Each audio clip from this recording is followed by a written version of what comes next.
남의 빚을 대신 갚아야 하는 상황, 남 얘기 같으시죠? 근데 실무에서는 생각보다 자주 발생합니다. 건축주인데 도급업체가 하도급 대금을 안 줘서 공사가 멈추는 경우가 있습니다. 이럴 때는 나라도 대신 줘야지 공사가 돌아갑니다. 또는 내 부동산을 빚의 담보로 잡아줬는데 그 사람이 빚을 안 갚아서 내 부동산이 경매로 넘어가게 생겼습니다. 이 경우에도 내가 대신 갚아야 내 재산을 지키게 됩니다. 이럴 때 대부분 이렇게 생각을 합니다. 일단 급하니까 대신 갚고 나중에 그 사람한테 받으면 되지. 그런데 이 판단은 조건을 안 따지고 하면 큰 손해로 이어질 수가 있습니다. 대신 갚았는데 돌려받을 권리가 애매해지거나 돌려받을 권리는 있는데 담보 없는 맨손 채권자가 되어버리는 경우가 있거든요. 그래서 오늘은 남의 빚을 대신 갚기 전에 반드시 점검해야 할 세 가지 제3자 변제, 구상권, 그리고 변제자 대위를 정리해드리겠습니다. 순서대로 따라오시면 구조가 한눈에 들어올 겁니다. 첫 번째 질문입니다. 남의 빚은 아무나 대신 갚을 수 있을까요? 민법 제469조가 답을 정해놨습니다. 원칙적으로 채무는 제3자도 변제할 수 있습니다. 다만 예외가 있습니다. 첫째, 채무의 성질상 본인만 이행해야 되는 경우. 예를 들어서 유명 화가가 그림을 그려주기로 한 채무. 이건 남이 대신 못하죠. 돈을 갚는 채무는 보통 여기에 해당되지는 않습니다. 둘째, 당사자들이 제3자의 변제를 금지를 해놓은 경우. 계약으로 제3자 변제 불가라고 정했다면 대신 갚을 수 없습니다. 셋째, 이게 실무에서 중요한데 이해관계 없는 제3자는 채무자의 의사에 반해서 변제하지 못합니다. 그게 무슨 말이냐면 이 빚과 아무런 법적 이해관계가 없는 사람이 채무자가 싫다는데도 굳이 대신 갚는다는 것은 안 된다는 겁니다. 반대로 말하면 아까 말씀드린 건축주나 물상보증인처럼 변제 이해관계가 있는 사람은 채무자가 반대해도 대신 갚을 수 있습니다. 정리하면 돈 갚는 채무이고 제3자 변제를 금지한 약정이 없다면 대신 갚는 것 자체는 대부분 가능합니다. 첫 번째 관문은 비교적 쉽게 통과가 됩니다. 그런데 진짜 문제는 여기서부터 시작합니다. 대신 갚으면 다 끝나는 것이 아니잖아요. 갚은 돈을 채무자한테 돌려받는 것, 즉 구상이 핵심입니다. 구상권은 두 가지 법리로 인정이 됩니다. 첫째는 사무관리, 채무자의 일을 대신 처리해주는 과정에서 변제한 경우입니다. 둘째는 부당이득, 사무관리에 해당하지 않더라도 내가 대신 갚아서 채무자가 빚을 면하는 이익을 얻었다면 그 이익을 돌려달라고 할 수 있습니다.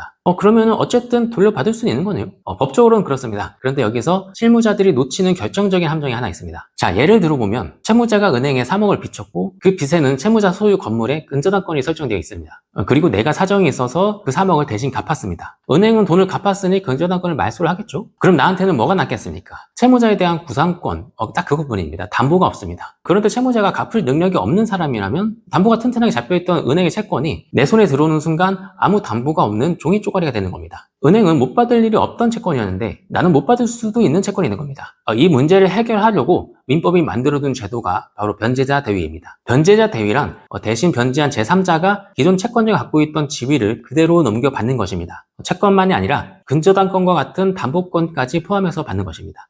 방법은 두 가지입니다. 임의대위. 임의대위의 핵심은 채권자의 승낙입니다. 변제하면서 채권자한테 승낙을 받아서 채권자의 지위를 넘겨받는 것입니다. 다만 절차가 좀 까다롭습니다. 이 승낙은 채권 양도와 같은 방식으로 이루어져야 합니다. 즉, 기존 채권자가 채무자에게 통지를 하거나 채무자가 알고 승낙을 해야 하고 다른 제3자에게까지 대항을 하려면 확정인자에 있는 증서가 필요합니다. 대신 갚기 전에 서류 작업을 제대로 설계해야 한다는 뜻입니다. 둘째, 법정 대위. 이것은 더 강력합니다. 변제할 정당한 이익이 있는 자는 변제로 당연히 채권자를 대위합니다. 승낙도 필요 없습니다. 통지도 필요 없습니다. 변제하는 순간 자동으로 대위가 발생합니다. 관건은 변제할 정당한 이익이 뭐냐는 겁니다. 이것은 변제하지 않으면 채권자로부터 직접 집행을 당하거나 자기 권리를 잃게 되는 법률상 지위를 말합니다. 단순히 저 사람이 망하면 나도 곤란해진다 수준의 사실상의 이해관계로는 안 됩니다. 대표적인 예가 아까 나온 불상보증입니다. 남의 빚에 내 부동산을 담보로 제공한 사람, 채무자가 안 갚으면 내 부동산이 경매로 넘어가게 됩니다. 내 권리를 잃게 되는 법률상 지위라고 볼 수 있습니다. 그래서 물상보증인이 경매를 막으려고 대신 변제하면 별도의 승낙 없이 채권자를 대위합니다. 변제자 대위 효과가 발생하면 민법 제482조에 따라 기존 채권자가 갖고 있던 채권에 대한 저당권, 전세권 등 담보권을 그대로 이어받을 수 있습니다.